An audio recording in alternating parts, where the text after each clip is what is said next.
Hello there, very good evening and welcome to Government in Transition. I'm your host, Eddy Layne. I'm joined this evening by Joe Hamilton, a candidate for the People's Progressive Party Civic, Dr. Vindhya Persaud.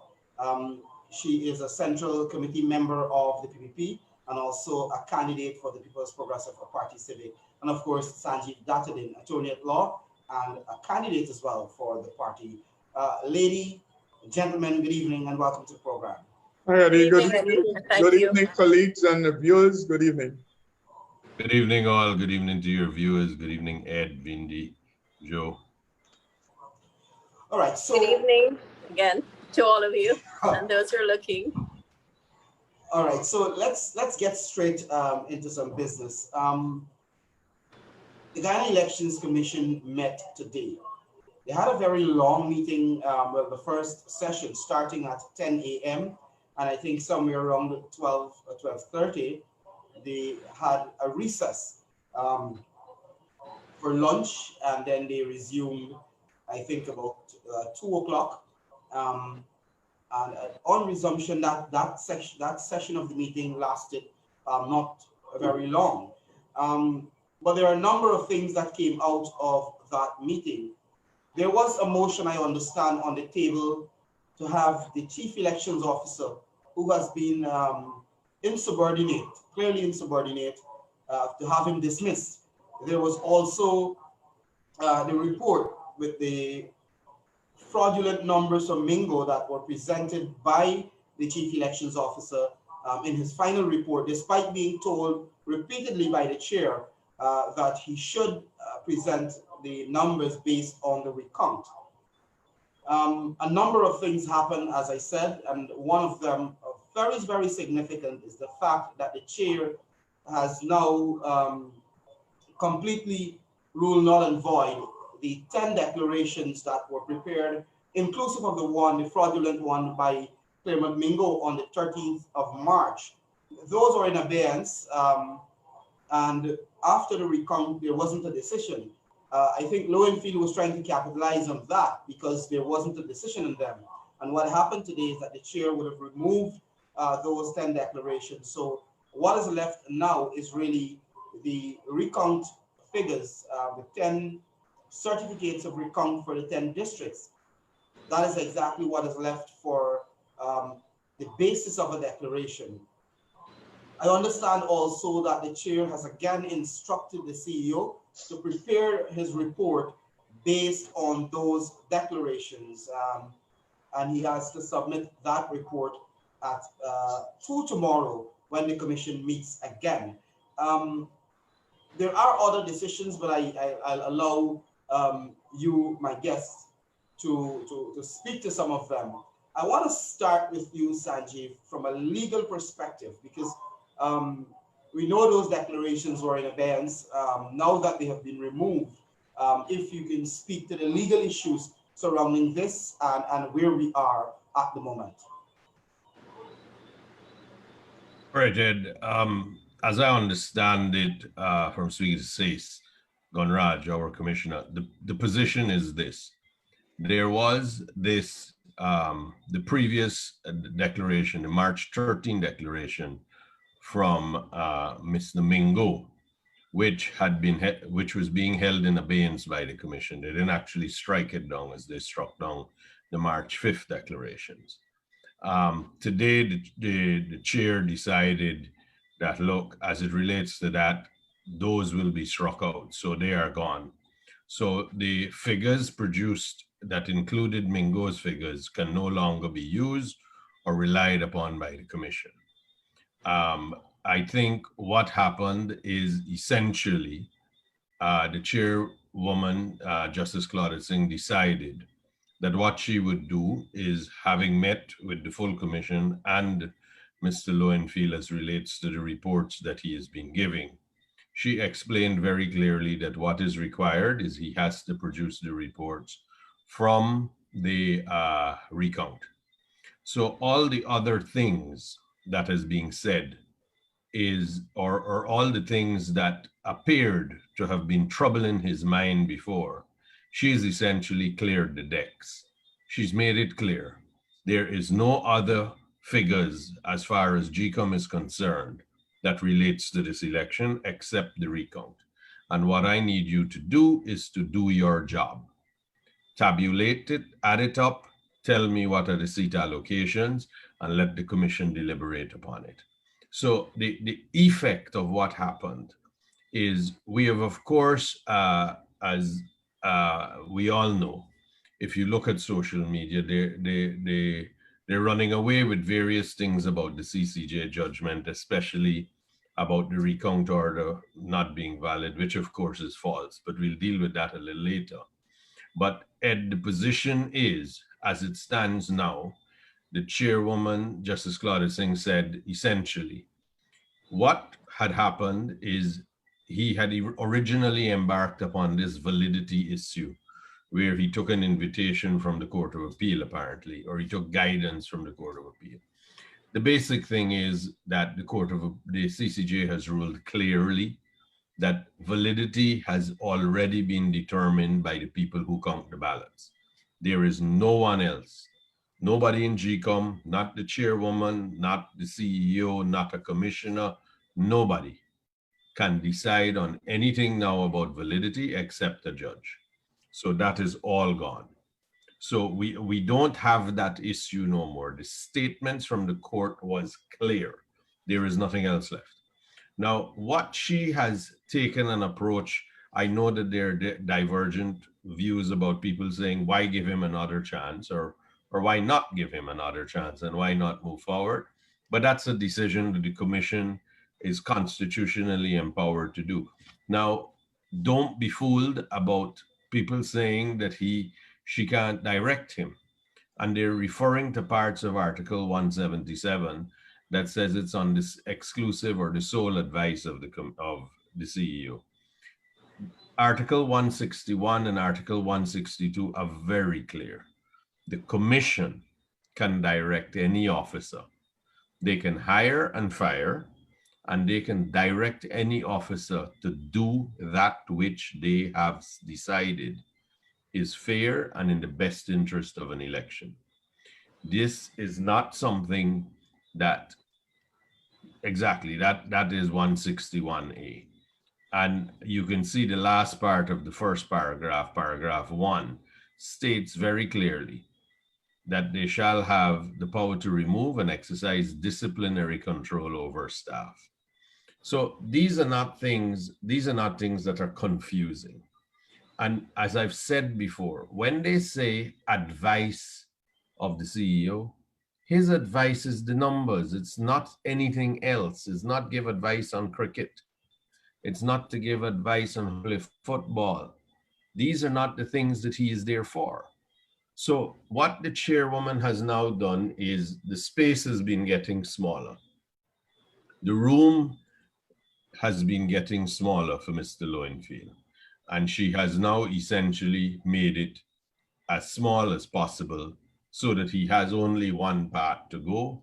He doesn't have to get confused about anything else. Whether he will do it, we have to wait and see. But she also put in a corollary that if he doesn't do it, she will ask the deputy to do it, which means that she will either fire Mr. Lowenfield or she will suspend him from his duties and appoint the deputy to perform the duties of the chief elections officer. Because whoever it is that will be providing that report, we have to make sure that that person is at all material times the chief elections officer or performing the functions of the chief elections officer.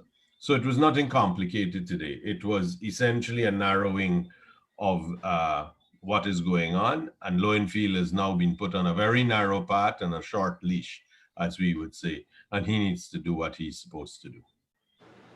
What is interesting, Sanjeev, and I'm going to bring you in here now, Dr. Persaud, is the fact that, and you made the point that the chair has made it elusively clear, and I'm saying that for emphasis, that Mr. Lowenfield must follow the instructions, or she will be forced to delegate the responsibilities. Now, when it comes to the issue of delegating responsibilities, there has been a lot of talk about this, Sanjeev, and I'm trying to bring up Article 161 again, and just to share this paragraph here, and I'm going to read it for the public.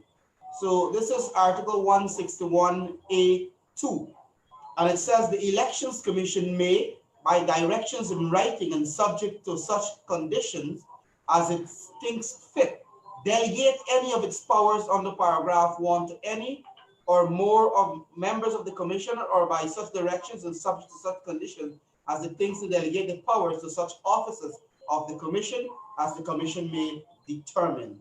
I'm going to bring you in here now, Dr. Persaud, because that clearly talks about the power of the commission to delegate. And this is also related, Sanjeev, to another aspect of the misinformation that we're having from the APNU-AFC with regards to the recount process. But we're going to come to that a little later. I'm going to bring you in here, Dr. Persaud. Right. So I think today was a sense where most of the encumbrances perceived by Mr. Lowenfield that so far would have, in his mind, prevented him from declaring the results to the chair and the commission, as in terms of tabulating the certificates of the recount. He has now been backed into a corner because there has been a removal of all the obstacles that he sought to put in place to prevent him from doing that. And I think the chair was very clear today in that she said he cannot supersede the commission. In fact, he is bound by his office to follow the directives of the chair and the commission. So she has, in effect, removed any chance of him changing what he thinks or how he thinks, and removing any iota of doubt in the minds of anyone of what leeway he has. There is no wiggle room, as we want to say. I think now all there is to do with the removal of those previous certificates of the count, the original count, and now the directive is given specifically in accordance with CCJ, in accordance with everything that has gone on, to provide the tabulated figures of the recount. I don't think Mr. Lowenfield should in any way feel that he has a way out of this. And you know what bothers me in all of this? I think much of the country has known this for some time. Even people who are not legal officers would have seen this, would have known this. The international community has resoundingly said over and over again, just give the figures for the recount. And if all of these organizations, whether you consider the United Nations, the OAS, the Commonwealth, regionally CARICOM, if they can see that there is no need to have any disturbance in one's mind as to what should be done, then I think Mr. Lowenfield has taken a defiant and belligerent stance when he continues to, for want of a better word, let people fall dead, then resurrect them through the numbers he would have been providing in the reports that he would have given. I hope, like the rest of the country that has been in limbo, that he sees wisdom, he sees reason, and he comes with the report that we're all expecting at the designated time tomorrow. However, should he not do that, as Sanjeev explained, there is another recourse. And I think having access to that recourse opens up the opportunity for the right path to be embarked on. And I would like much of Guyana, I believe that he has been given a lot of latitude. I would have liked to see these steps taken earlier, but the point is now here. And tomorrow, like the rest of Guyana and the rest of the world, we're all waiting expectantly to see what will transpire. Thanks, Dr. Persaud. Joe, I want to bring you in here, and I just want to re-emphasize a point that Dr. Persaud made just now with regards to us wanting to see maybe certain steps being taken earlier. And I want to say, you know, today, this is an opportunity with what the chair did, a final opportunity, I suspect, for Lowenfield to redeem himself. Based on what I know is that the PVP would have liked to see Lowenfield go today because he's been disrespectful. he has been insubordinate, and he has abrogated powers onto himself that he doesn't have. But he got another opportunity from the chair today to redeem himself, Joe. My thoughts on this matter is, as frustrating as it is, I think the chair is playing test cricket in the age of 2020, and that is what frustrates us. He's playing test match. To remind me, Eddie, you would not be old enough to know about a man named Roy Bachan used to play test cricket for the West Indies. He was a Guyanese batsman who the chair reminded me of his disposition in the crease. And it is frustrating, but I suspect in everything that she's doing, her legal mind is working. I think that is what is happening there. And what I can say to viewers tonight is that we're closer to the end of this matter. Because as Sanjeev has just indicated, and Vindhya, he has no more pretend confusion anymore. It's not that he was confused, but he was pretending that he was confused because his handlers, they were putting that forward. The narrative of his handlers and his behavior coincided, and he knew.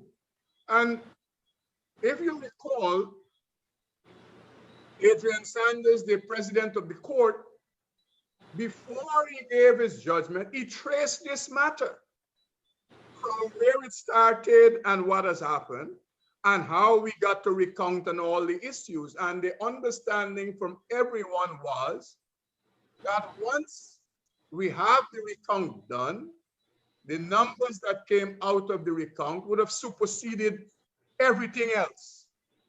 Even Vincent Alexander during the recount acknowledged that the declaration will be from the recount, but deliberately so, they sought to put all of these obstacles and alleged confusion before the chair. And as my two colleagues have said, what she has done is to strip him of the so-called confusion. In the parlance of playing cards or dominoes, is taking away cards that he cannot play. He can't play them anymore. Mischievously, he cannot play them anymore. And therefore, now, all of this, she's saying, listen, you're not paying attention at all to statement of polls anymore. The only thing we're paying attention to, if you want to get right down to the bottom of it, is to SOR, statements of recount. We're not paying attention anymore to RO's declaration in the districts. We are paying attention only to the coordinator's declaration, and that is signed off on at the convention center. So the only thing you have to pay attention to, sir, I am helping you to help yourself, hopefully, is the numbers that were tabulated via these 10 certificates at the recount exercise. Now, if Mr. Lowenfield refuses tomorrow to submit that report, either by staying away, which he is likely to do, or he refused to, no more there can be anything stopping GECOM, in my view, from firing him, because there would be no, misinterpretation anymore, and that it would be total insubordination, because he has nothing else to confuse him that he says was confusing him. So if he refuses tomorrow to submit that report, then GECOM must act. And importantly, the chair discarded the reports coming out of the statement of poll, the motion taken to the commission by Roxane Ben was not discarded. So it is still there. They discussed it, and she did not discard it. So that motion can be resurrected tomorrow if Lowenfield is insubordinate, and he will be dealt with. And I suspect, as I understand it, the chair has already indicated that if he fails to, she would ask Myers to submit the report. And we see how that go. But the point is, I can say to viewers again that we just need some more patience. This is closer to the end than it has ever been. It's closer to the end. We are far away from where we were last week, Friday and Saturday. We're far away today because even some of Lowenfield backers at this moment, if he refuses or fails to show up to submit that report tomorrow, they couldn't anymore support him because it would be blatant insubordination. And I think Sanjeev mentioned some time ago that he can be summarily dismissed. There isn't any, and as I repeat, the motion is still there. And so I say, you know, as frustrating as it is, citizens, we're accustomed to 2020. The chair is playing test cricket, and therefore we have to continue to watch the game and watch our stroke play. And some of the reservations we have had even up until Saturday, because none of us was sure as to what will happen today. You know, we wanted Lowenfield to be fired, but I think as much as he wasn't fired, the chair has backed him in a corner, and she has taken all the cards. She has all the cards to play. He has none anymore to play. And therefore, we see how tomorrow 2:30 goes, and we'll go from there. Joe, interestingly, while you keep emphasizing that, you know, the chair is playing test cricket, what we can say, Sanjeev, and Sanjeev, you will know too, is that we are in the 5th day, probably the last session of the 5th day. So even though it's test cricket, the match is coming to an end, and we don't see a draw here.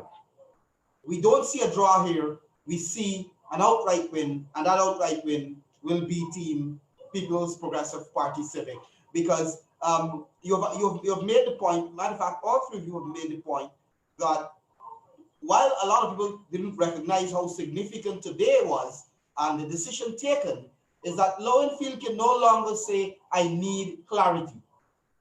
Because you don't have a number of different sets of numbers to work with. What he has is the recount figures. So if he is confused about that, then certainly if they don't need to, if they don't want to fire him for insubordination, then they can fire him for incompetence if he's not clear with those numbers. So I would want to believe that while you said test cricket, we're in the last session. Today was the session before tea. Tomorrow is the final session of the 5th day. So I think we are seeing all of this coming to an end. And like you rightly said, Lowenfield has a final chance. And I think Myers, she has a chance too. If Lowenfield has to go and she gets the opportunity, I guess she will get a chance to see, or well, she would have already seen the fate of Lowenfield. And what is also important that not because Lowenfield, if he refuses or he fails to submit his report tomorrow, Lowenfield still has to keep at the back of his mind that there are 3 private criminal charges against him. And we have made the point repeatedly that all the people who are egging him on behind the scenes and are saying, those guys, the one that now has to pay the media some monies because of that false accusation, the one in New York and the others, the reality is they're not going to be in the docks with him. They're not going to even be in the court with him. And certainly they're not going to be in the cell with him. So he has to make that decision, whether he wants to go there. And certainly, as we've been saying, it's strange that Lowenfield is holding out so much. And I don't think, like you said some time ago, Joe, it can't be the land at Millie's hideout that is keeping Lowenfield motivated to do this. And I think we would want to know at some point what exactly has been motivating him to hold out like this, to want to rig an election despite the world knows what happens. But the other issue I want us to move to, and this is where the misinformation, the lies of the changing narrative, and the propaganda of this desperate cabal is really kicking in. They have been singing, by the way, before I move to that, maybe I should say to you that I listened to Alexander today. This man went into the meeting, argued in defense of the fraudulent report that Lowenfield put in. When the chair decided that she is going to put aside, remove from the equation those fraudulent numbers from Lowenfield, Alexander emerged and said he now thinks that there should be a non-declaration. And this is the kind of changing narrative. This is the kind of, it's either we get it or no one else gets it. That is the position that they have been taking, and they have been changing the narrative. One of them, Sanjeev, because I'm going to bring you back here, is the fact that they have been lying to their supporters. They're going into the Caribbean on regional media houses and lie about what the CCJ did in terms of the recount order and the recount. But before I ask for your comment, maybe I should share this here, and I'll probably put this up. You can go through it, and then we have some discussions. Sanjeev. Thank you, Ed. Ed, you see, this is the part of the judgment that is very clear, and what it says essentially. The last line beginning with unless. Unless an election court decides otherwise, the votes counted by the recount process as valid votes are incapable of being declared invalid by any person or authority. So if you are taking from that, as you could see, the blue writing that you see on top of the page, that's the case number. That's what page of the record it is from the Caribbean Court of Justice. And the other numbers that you see is how it will be cited in the future, 2020 CCJ 10AJ.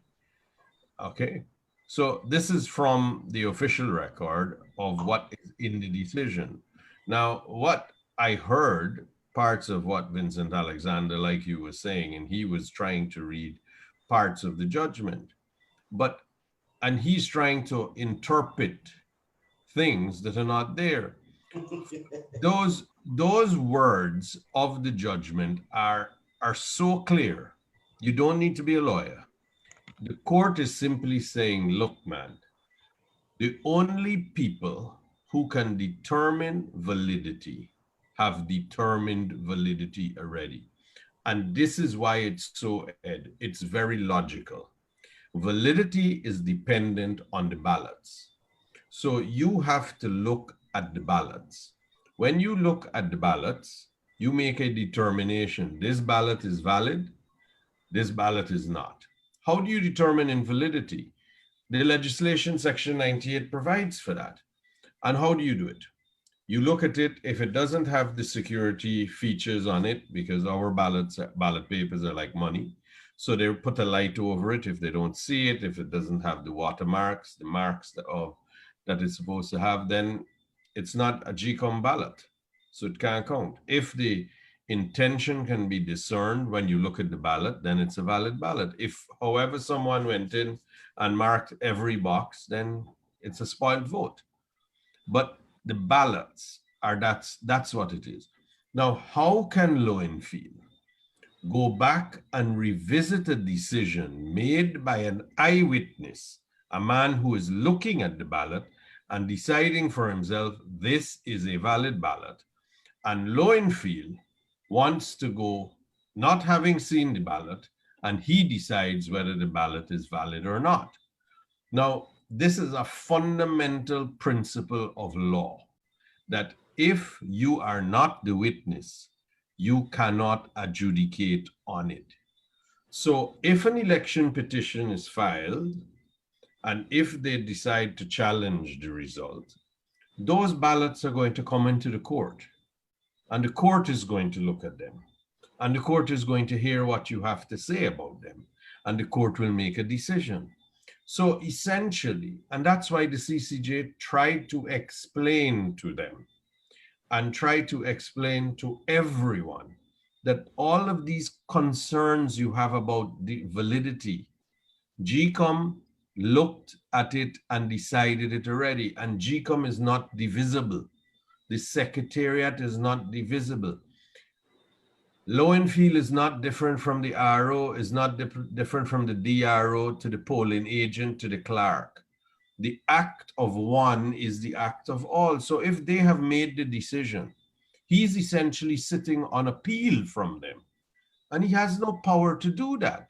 He's their supervisor, their ultimate supervisor, but he can't sit on appeal from what they do without looking at the ballot himself.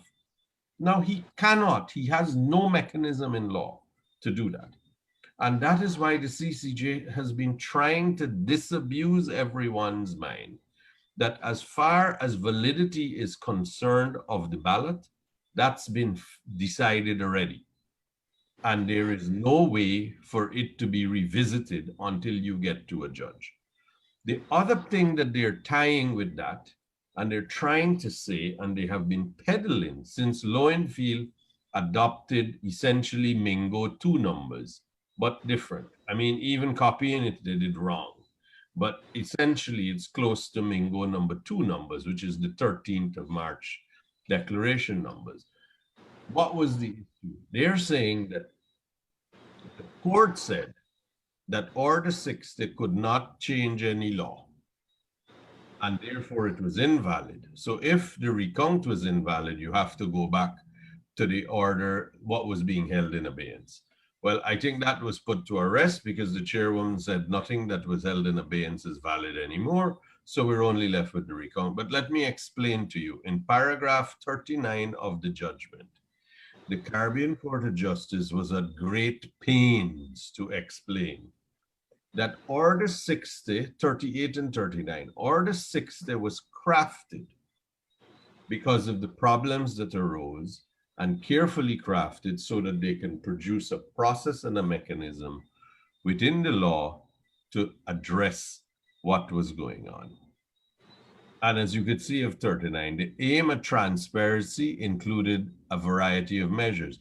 Now you recall under Article 132, 162, the GECOM can take any step to ensure transparency. And they went through the workstation, they carried it out, the audiovisual facilities, they go on to it. But if you look at the bottom, the part that says, it says the ascertained and verified matrix was to be signed by the district coordinator for the district, and the signed matrix was to be transmitted to the CEO, whose responsibility it was to tabulate the matrices of the 10 electoral district and submit it to the commission, a report together with a summary of the observations. So they made it very clear that was his job. Add it up. He don't understand tabulation, add it up. Matrices confuse you, take the forms, add them up. That's all that was required. Now, the court went on to say that it is elementary that the order that was made cannot amend the statutes or the Constitution because of the hierarchy of legislation. And the court was went at lengths to say, look, you can't do that and amend your Constitution. But the court, in reference to that, to be as kind and as respectful as I can be of the Court of Appeal, what the court was essentially saying, that it is elementary that you should know that you cannot interpret or change the Constitution by what was put in Order 60, was really a knock on what the Court of Appeal did, because the Court of Appeal was trying to take what Order 60 said should happen and interpret Article 177 of the Constitution. And the court essentially said, look, it's elementary, you can't do that. That is false legal reasoning, and that is essential legal stupidity. So it was, in fact, a very harsh words to the majority of the Court of Appeal. That's what the court was referring to. The court didn't want to single out and be, I was thinking abusive, but the court didn't want to be very rude. So they said it's elementary. If you did that, that don't apply. And if you're saying that, you can't do that. So everywhere you did that or said that, let's pretend that let's just put that aside, because as a general rule, you cannot do that. The recount order, Order 60, is valid. The recount order would be invalid to any extent it is inconsistent with the Constitution. But as Justice Saunders pointed out, that didn't arise because the court wasn't called to interpret Order 60. The court was called to interpret the Constitution. And again, you heard Vincent Alexander saying that the orders that were made by the court have nothing to do with Order 60, but Order 60 doesn't stand. He doesn't say how he comes to that conclusion, but he was going through what were the orders the court made. And that the court, he was trying to say the court was being encouraged to make further orders, but the court was saying we can't make further orders, but they don't need to make further orders. Because if we remove the foolish interpretation that puts the word valid when it's obviously valid, then what's the point? As you could see, the court doesn't need to do it. The rule in law is ex nihil nihil fit, from nothing comes nothing. So if the order of the Court of Appeal falls, and that is declared to be a nullity, then everything that acted upon that order is similarly a nullity because it has no leg to stand on. So the argument, you see what they do with the argument too, Ed, is they give you a halfway point. Nobody completes the argument, because the minute you take the argument to their logical conclusion, they're exposed for the stupidity that they are.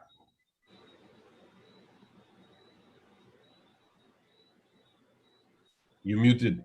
Yeah, Dr. Persaud, I'll bring you in here because I think, Sanjeev, you've put into context the legal arguments here with regards to this changing narrative and the attempts to more or less sell the argument or the case that somehow the CCJ would have basically ruled that the recount order was illegal. I brought up just now the orders of the court, and nothing in the orders said anything about the, and maybe I should bring that back, Dr. Persaud, as you come in here and just quickly go through. The court orders that A, special leave is granted to the applicants to appeal the decision of the Court of Appeal dated June 2020.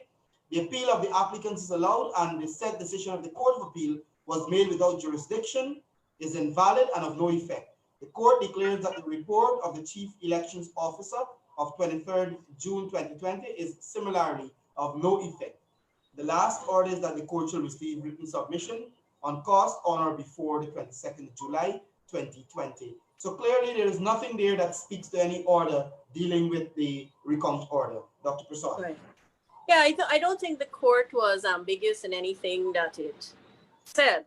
And as I keep saying, reiterating, their judgment was pellucid, and all that he has to do is to tabulate what has been given to him through the recount that was witnessed by those who participated and who conducted it and those who observed it. And based on that and that alone, the seats should be assigned. So there is no confusion in my mind, and I don't think there is confusion in all right-thinking persons' mind about how this needs to play out. But what bothers me, and I digress here a little bit, is that we have one man who has held this country to ransom. And he is a statutory officer who is mandated to do a simple act that determines where the country should go. And he continues. And I do believe he feels somewhat shielded by those in the APNU, that he can act and act with impunity. But again, I believe that he must be held accountable for his actions. And I think anyone who has been looking on at this whole proceeding and seeing the manner in which he continues to violate orders, he continues to be insubordinate, and if he continues to do that tomorrow, I think the chair should act decisively. And I think she has taken us to this point where she will, at least I hope so. And we can see this state that we have been put into, given a rest once and for all, because it is a country that has been fragmented. And I really want to belabor this point. The country has been fragmented because of the continuous narrative that is being spun by the APNU-AFC, telling their supporters everything that is different to what has been directed by the CCJ and what has transpired at GECOM. And it has led to their supporters believing that they have won the elections. And when we look at the newspapers and how it has been utilized, I mean, I think these things need to be said.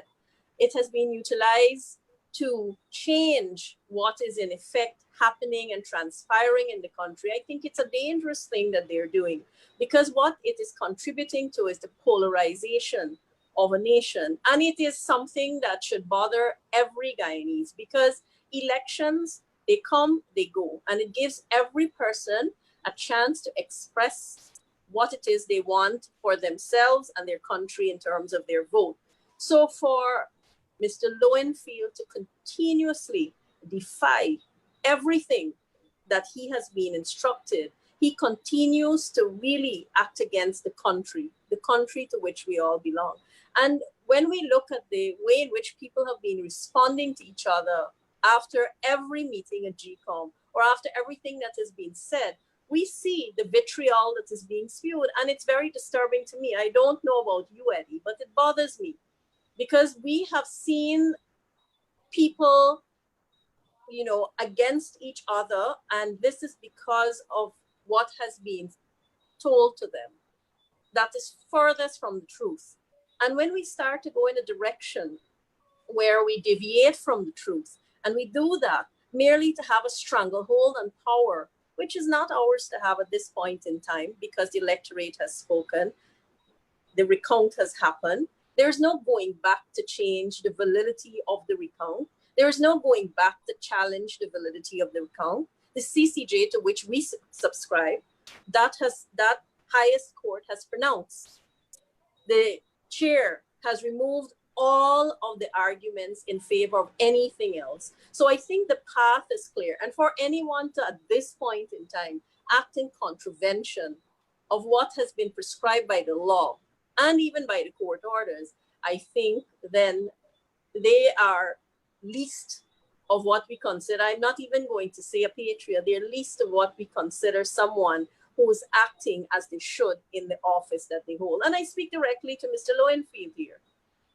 No one is trying to say that maybe, you know, he was confused. There is no confusion. There is no confusion. And I feel that he must be held accountable at the end of the day. There are criminal charges that have been filed. We'll see where that will go. But I believe right now the country has had enough. People are very frustrated, and the elections impasse that we find ourselves in comes at a time when the world is dealing with the challenge of COVID. I need to say this because in addition to COVID, there is an economic problem, instability, an economic issue in the country where people are unable to earn as they can and as they should. And in the background of all of this, I think for Mr. Lowenfield and those from the APNU-AFC to hold on to a narrative that further chokes the life out of this country, they cannot want anything that is good for people. And I believe their supporters should call them out on this, Eddy. I really think so. Because today I was looking at a video where they were trying to gain some level of acknowledgement from the president, and he just went past. And I think they need to call their leaders to task, because Here are people, Mr. Lowenfield, acting on the directive, and I will go out and say political directive. Then people are supporting the APNU-AFC based on the narrative they have spun. But when it comes to a simple acknowledgement, when it comes to truth from their leaders, then we see that that is totally lacking. And it is something that I hope that they're looking at and they're seeing. Because if they feel strongly about this, then they should ask their leaders to simply tell the truth. And truth seems to be the furthest thing from the minds of those on the other side. And I'm a believer in truth. And I think once we allow the truth to be trampled on, just as we've seen the onslaught and the assault on democracy in our country, then we are in a lot of trouble. So I would like to, at this point, appeal to everyone who's looking, don't hate on each other. We are all going to live here, whatever happens going forward. We all have to live here. But we need to look at everything that has transpired. Just read the CCJ judgment. There's a chronological detail of everything that has happened. Read it for yourself. Don't listen to a narrative. And it's pellucid. And it comes to the point that we're at now as a country, where GECOM is at, where Mr. Lowenfield has to prepare and present his report, merely tabulating the certificates of recount, nothing else. From that, he does the calculation to assign the seats, and the chair can declare elections. That's all that is left, in my opinion. Thanks, Dr. Persaud. Joe, I bring you in here. We've been talking a lot about the changing narrative. No, again, you know, Sanjeev is a cricketer. I don't know how good he is. I know he went to. But the point is here, you have a game that was played, and a referee, an umpire rather, is trying to give the win to the team that make 215 runs. When the winning team made 233 runs, I mean, you think about that. That is what is the attempt here over the last 4 months. APNU-AFC made 215 runs. PPP Civic made 233 runs. And this umpire is attempting to give them the game. And I don't know why Congress plays Singh that Freedom House would have just said, "Boy, y'all take the game." I mean, you know, with all the effort, all of us that are on this program tonight and all of our colleagues around this country, with all the work and the effort we put in, going up the mountains and in the streams and the rivers, day and night, leaving your families for days, sometimes weeks. You understand me? I don't know, they believe that, you know, we would just say, you know, because y'all are creating ruckus, you win the game with the 215.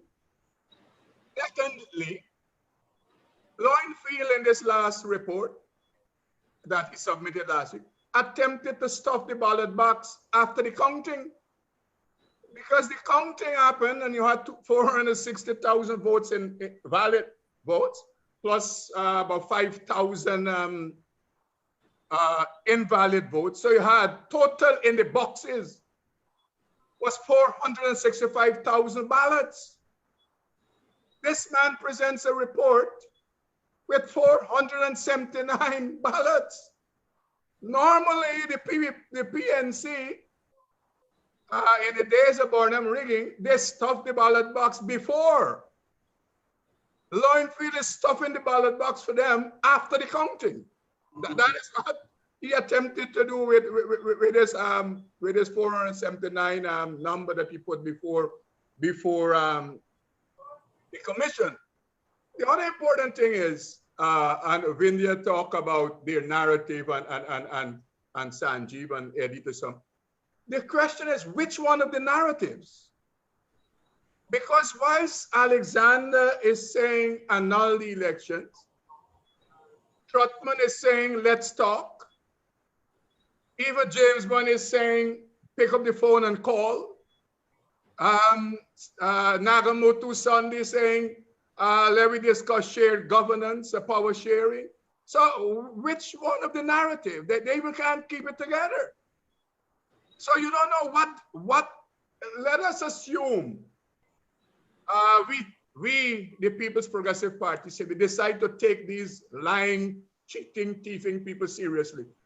Which one of the things they're saying we will take seriously? That is the problem we have. Which one of the things? Because in the last 48 hours from since Saturday, about 5, 6 different things their leaders they have said. So we don't know which one. And Vindhya, in passing, mentioned Granger today, not even acknowledging his supporters, for that matter. And that is what happens to leaders that are liars and deceivers. Your own people turn back against you, and that was predicted. What you saw there this afternoon is angry people whose leader has run out of lies and deceit that he couldn't even come out to have a conversation with them. Because what can he say to them now? Up until yesterday, and I suspect this morning, they were holding on to these numbers that the chair threw out the window. And Trotman, up to yesterday, was saying that even though the numbers are wrong and fabricated, GECOM must accept it. I mean, you know, you wonder if these guys even went to nursery school to say things like that. You know, that a man falsified numbers. It is not legal. It is not legitimate. And his superior officers, they must accept it. What foolishness is that? So we are at a place where we don't know what they want. Nobody knows what they want. And I suspect in the next couple of days, my prediction is Granger would be in hiding because the game has run out on him. He don't know what to say to them. Remember last week, Friday, I think it was Friday, he came out and had a conversation with them because he still had expectation. Because remember, he said to them, you know, the matter is back with GECOM. And at that time, resting at GECOM was Lowenfield fraudulent report. So today, the only report to consider is the report coming out of the recontabulation. So what Granger said to them, that's the reason why he had to be protected by his bodyguards among his own people. And that is the reason why he couldn't come out to say anything to them. And I predict that it will get worse in the next couple of days for the leadership of the PNC. And Congress Place is likely to see some of the same issues you had when they had the Congress some time ago. Because people were lied to, people were deceived over the last 4 months. And therefore, they will call their leaders to account, and rightfully so. But Joe, the issue that you have is, while I understand what you were saying, it seems as though these guys are not coming to the realization that they have run out of options to or lies to tell the people. So they continue to make all sorts of claims, including attacking every single person that speaks out against you know, what is happening. And we have seen what has happened over the last 4 months. And I keep using almost every evening because I think every single Guyanese, particularly those from the countryside, can connect with this example. You know, there is this game that you play as kids, and it ends with, I'm trying to remember the exact words, how it started, but it ends with the cheese stands alone. You guys should remember that game. And I think this is what is happening. Granger and his cabal, they're like the cheese standing alone. The OAS has spoken.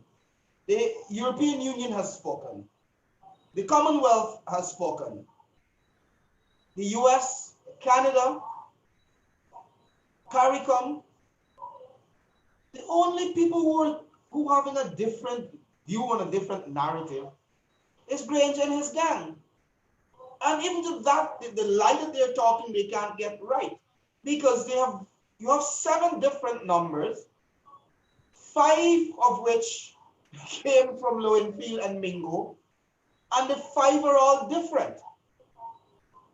So every time Lowenfield submits a report with fraudulent numbers, he changes the numbers. You have the one where he attempted to disenfranchise 270 plus 1,000 people. Then he brought that down to 115. Then he went back up and he had almost 15,000 on Saturday in his report that he submitted. You had Mingo doing the same thing. The one at Ashman's building was different from the one at Kingston. And then you have every day, one day Granger is saying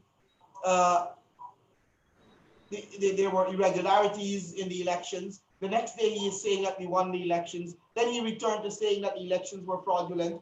And so in my view, I would want to say that I think when you look at everything that is happening, I can only conclude that the APNU-AFC cabal, every single one of them, they're running mad.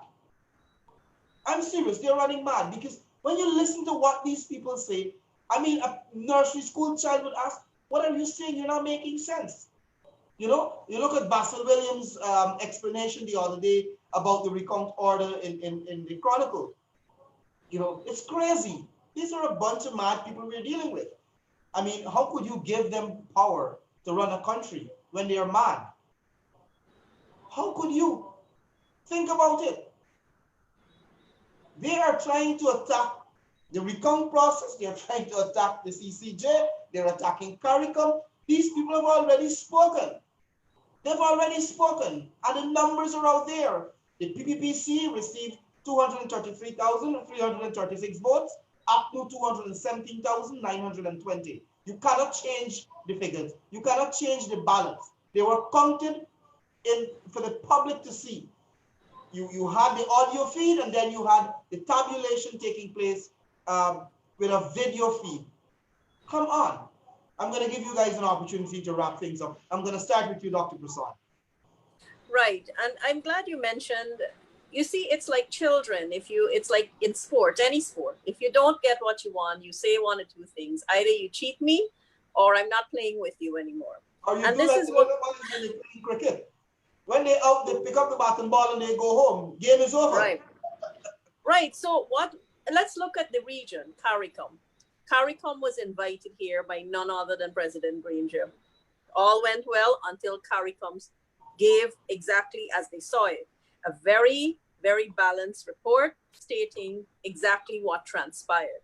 Then CARICOM became public enemy number 1. And you have to admire Prime Minister, and at that time head of CARICOM, Prime Minister Mia Mottley, because she was frank and she said it as she saw it or as she read it. And she had the authority to pronounce because the report emanated from CARICOM. Then they started to use the most disparaging remarks against her.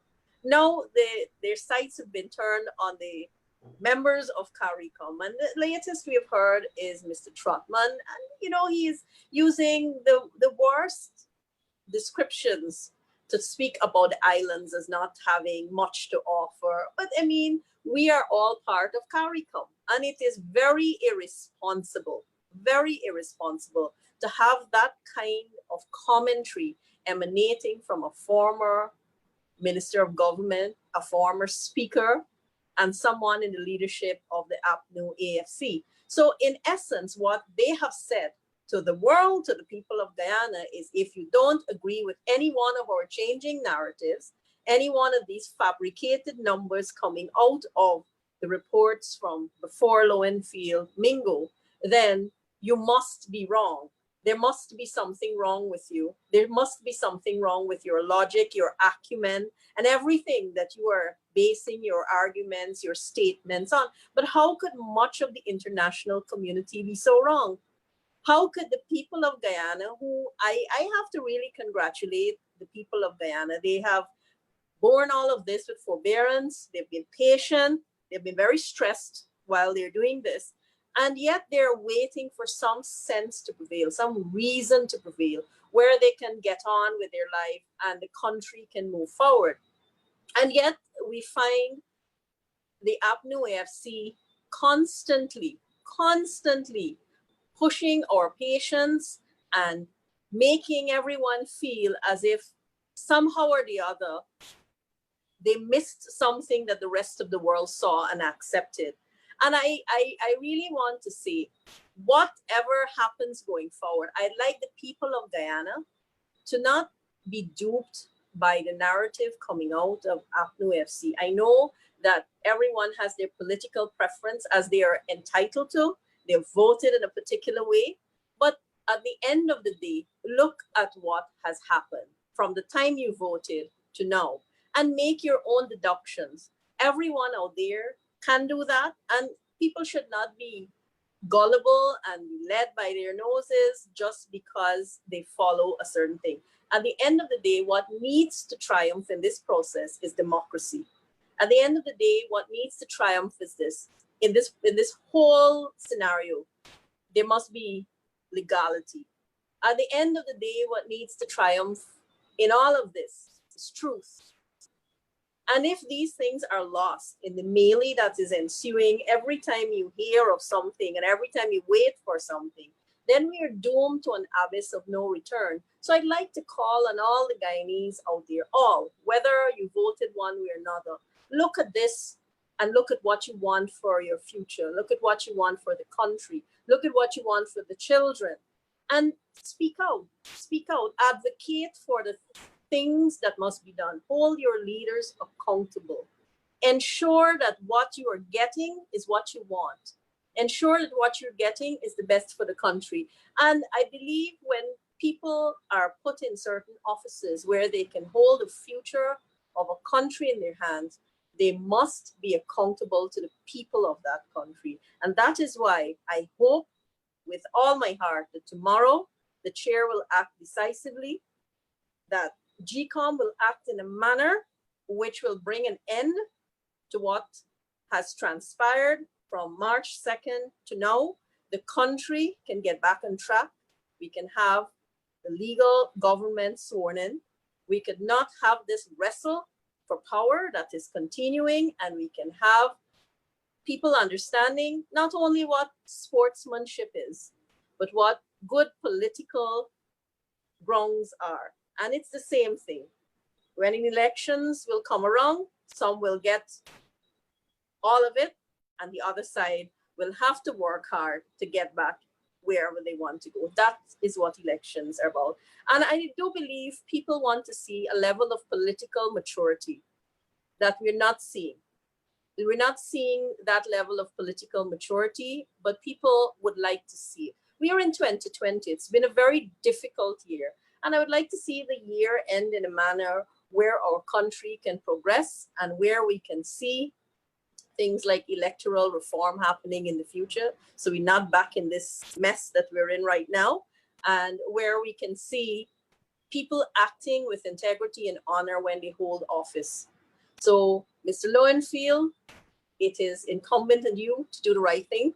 It is incumbent on you to act as you have been so instructed, to present a report that deals only with the recount and those certificates emerging from the recount, and therefore paving the way for the chair to make a declaration. And of course, it goes without saying, if you don't do that, then it may not be you who will be asked to make another report. It might very well be the DCEO. And if it does go in that direction, I hope she's learned from all that has happened so far, and she will not go down a path that has really, really caused so much fragmentation. And I come back to this. I mean, Eddy, you might think I'm belaboring the point, but the fragmentation is terrible. And we have to work on healing this country after all that has gone on. And people should not see each other as enemies. Politics should not make people see each other as enemies. What they need to fight for at the end of the day is democracy, what is right. So I hope everyone is listening, because what I see on social media or watching here, it's very, very disturbing for the country that must go forward. For all of us who must live here, there's space for everyone.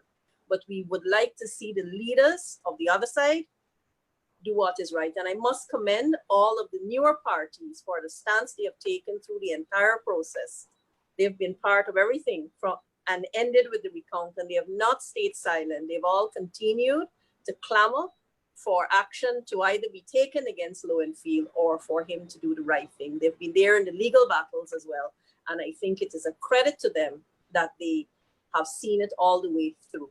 So this is the kind of environment we have to see going forward, where people should always stand on the side of democracy, especially in a country like ours that has been plagued by election wars too often. I think we should go past that and move on to something better. Thanks, Dr. Persaud.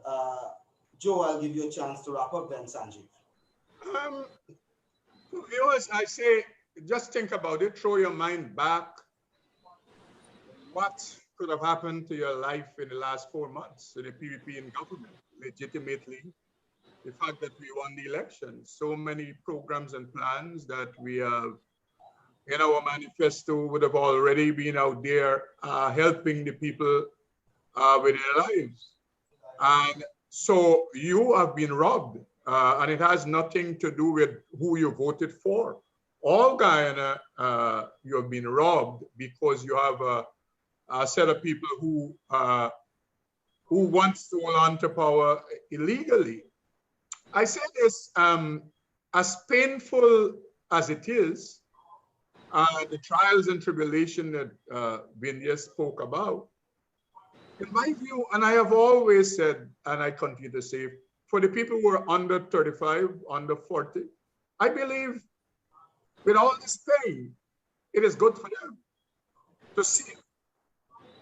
And Vindhya mentioned about the new parties, and a lot of that, the new parties, they have a lot of young people. What I know is that this experience has taught the young people they're sure on what country they don't want. They don't want.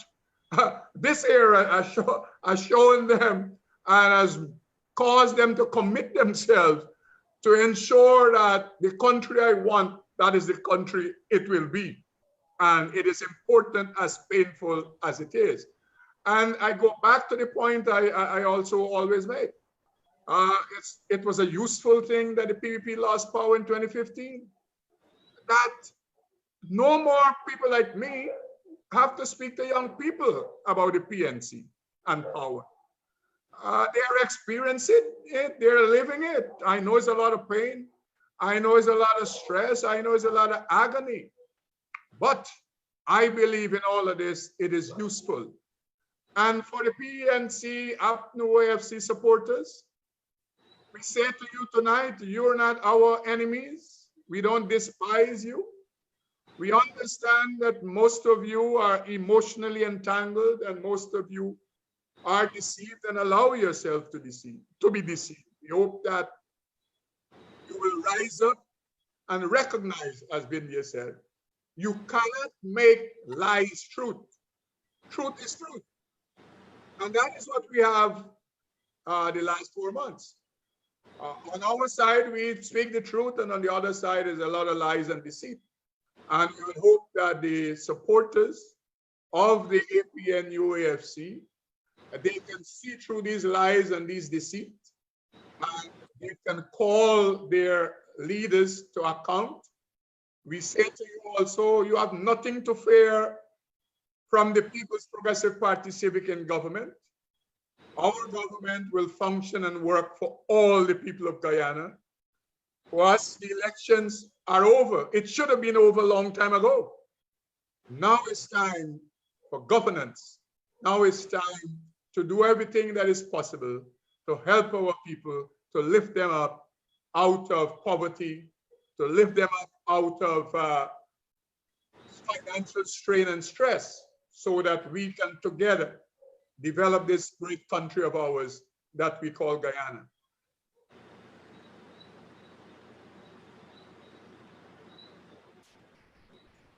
Sanjeev, your closing comments. Ed, you were saying about Mad Men, and I just wanted to pick up a little bit on that, because this is what we have to accept is what's going on.